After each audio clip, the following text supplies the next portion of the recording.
ஓம் ஸ்ரீராம ராம ராமேதி ரமே ராமே மனோரமே சகசிரநாம தத்துல்யம் ஸ்ரீராம நாம வராணனே. உலகம் யாவையும் தாமுழா வாக்கலும் நிலைபெறுத்தலும் நீக்கலும் நீங்களா அழகிலா விளையாட்டுடையார் அவர் தலைவர் அன்னவர் சரண் நாங்களே. எத்திர எத்திர ரகுநாத கீர்த்தனம் தத்திர தத்திர கிருத்தமாஸ்தகாஞ்சலிம் வாஷ்பவாரி பரிபூர்ணலோச்சனம் மாருதிம் நமது ராட்சசாந்தகம்.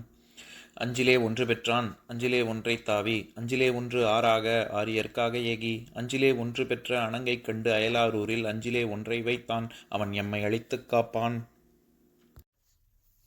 இன்னைக்கு நம்ம கம்பராமாயணத்தில் பாலகாண்டத்தில் நகரப்படலத்தில் 59வது பாட்டு பார்க்க போகிறோம். கோவையின் நகரோடு எண் குறிக்கலாத அத்தேவர்தம் நகரியை செப்புகின்றது என் யாவையும் வழங்கிடத்து இகலியின் நகர் ஆவணம் கண்டபின் அழகை தோற்றதே. இதுதான் பாட்டு. இப்போ பதம் பிரித்து பொருள் பார்க்கலாம். கோவையின் நகரோடு எண் குறிக்கலாத, அதாவது வரிசையாக கோர்க்கப்பட்ட கோர்வைக்கு, அந்த கோர்க்கைக்கு கோவைன்னு பேர். அதனால தான் நம்ம எப்படி புற ஒழுக்கத்தோடு எப்படி இருக்கணும் அப்படிங்கிற நூலுக்கு ஆச்சார கோவைன்னு 17 கீழ்கணக்கு நூல்களில் ஒன்று. வரிசைன்னு அர்த்தம். அதனால் இந்த இடத்துல அயோத்தி சிறந்த நகரங்களின் வரிசையிலே அயோத்தி நகருடன் சேர்ந்து எண்ணப்படாத அப்படின்னு அர்த்தம். எண் குறிக்கலாத அப்படின்னா அந்த இது குறிப்பிடவே இல்லையே, வரிசையில் சொல்லவே இல்லையே அப்படின்னு அர்த்தம். அத்தேவர் தம் நகரியை செப்புகின்றது என் அந்த தேவர் நகரமான அமராவதியை இந்த நகருக்கு இணையானதா இல்லையா அப்படின்னு எடுத்து சொல்வது எதற்காக அப்படின்னு கேட்குறாரு. அப்படின்னா என்னன்னா, தேவலோகத்தினுடைய தலைநகரமானது அமராவதி. அந்த அமராவதிக்கு இந்த அயோத்தி நகர், அமராவதி இது எல்லாத்தையும் ஒரே வரிசையில் இப்படி இது அமராவதி அயோத்தி நகரம் மாதிரி இருக்கா இல்லையா அப்படின்னு ஒரே வரிசையில் ஏன் வைக்கிறீங்க, எப்படி வைக்க முடியுது, இணையாக சொல்லவே முடியாது, அப்படி இருக்கும்போது ஒரே வரிசையில் எப்படி சொல்ல முடியும் அப்படின்னு கேட்குறாரு. யாவையும் வழங்கு இடத்து இகலி, எல்லா வளங்களையும் தரும் விதத்திலே வேறுபட்டு விளங்குவதோடு இகழுதல், நம்ம ஏற்கனவே பார்த்துருக்கோம், நான் அடிக்கடி சொல்கிற உதாரணம் தான். 76வது பாட்டில் பகலினோடு இகழுவ படர்மணி மடவார் நகிலினோடு இகழுவ நளி வளர் இளநீர் துகிலினோடு இகழுவ சுதைப்புரை நுரை கார் முகிலினோடு இகழுவ கடிமண முரசம் அப்படிங்கிற பாட்டில் இகழுதல் அப்படிங்கிறதுக்கு ரெண்டு அர்த்தம் சொல்லியிருப்பேன்ல, மாறுபடுதல் போட்டி போடுதல் அப்படின்னு. அந்த இடத்துல வேறுபட்டு இருக்கு அப்படின்னு சொல்ல வராரு.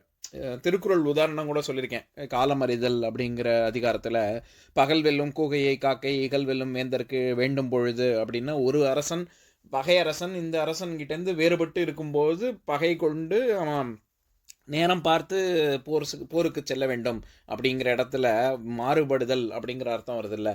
அந்த மாதிரி இந்த இடத்துல கொடுக்க வேண்டிய எல்லா செல்வங்களையும் வாரி வழங்கக்கூடிய இடத்திலேயே அது மாறுபட்டு விளங்குகிறது. எது? அயோத்தி நகரும் அமராவதி, தேவலோகத்தில் இருக்க அமராவதியும் எவ்வளோ கொடுக்க குறையாது அப்படின்னு சொல்லுவாங்கள்ல, அந்த மாதிரி அமராவதியை விட அயோத்தி நகர்ல வாரி வழங்கக்கூடிய வள்ளல்கள் ஜாஸ்தி இருக்காங்க அப்படின்னு சொல்றாரு. அப்படி கொடுப்பதனாலும் இன்னொரு விஷயமும் சொல்றாரு. இந்நகர் ஆவணம் கண்ட பின், இந்த நகரத்து கடை தெருவை பார்த்த பிறகு, ஆவணம் அப்படின்னா கடை வீதின்னு ஒரு அர்த்தம். இதை தவிர நம்ம எல்லாருக்கும் தெரிஞ்ச அர்த்தம், அதாவது உரிமை பத்திரம், நம்ம டாக்குமெண்ட்னு சொல்றோம்ல, அந்த உரிமை பத்திரம் அப்படிங்கிற அர்த்தமும் இருக்கு. ஆனா கடை வீதி அப்படிங்கிற அர்த்தத்துல இங்க வருது. இந்நகர் ஆவணம் கண்டபின், இந்த நகரத்து கடைவீதியை பார்த்த பிறகு அழகை தோற்றது, செல்வம் மிக்கதென்னும் அழகாபுரியே தோல்வியுற்றது. இந்த இடத்துல 2 நகரம் சொல்றாரு. ஒன்று தேவலோகத்து தலைநகரமான,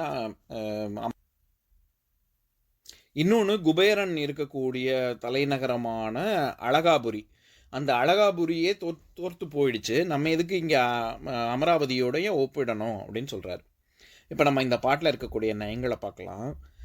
அயோத்தி நகருடைய கடை தெருவை பார்த்துட்டு அழகாபுரியே தோத்து போகுது அப்படின்னு சொல்கிறாரு. அப்படி அழகாபுரி தோத்து போச்சுன்னா அப்போ சிறந்த நகரங்கள்னு சொல்லப்படுற நகரங்களின் வரிசையில் அமராவதியை ஏன் அயோத்திக்கு ஒப்பாக சொல்லணும்? ஒப்புமை சொல்லவே முடியாதே. ஏன்னா கொடுக்கக்கூடிய கொடைத்தன்மையும் ஜாஸ்தி இருக்குது. அதே சமயம் அழகாபுரி இருக்கிறதுலையே, அதாவது குபேரன் தான் இருக்கிறதுலே செல்வச் செழிப்புக்கு உதாரணம் அப்படி சொல்லுவாங்க. அப்படி இருக்கும்போது அழகாபுரியவே இது தோக்கடிச்சிச்சுன்னா நம்ம அமராவதியை வச்சுட்டு ஏன் அந்த வரிசையில் சொல்லணும் அப்படின்னு சொல்கிறாரு.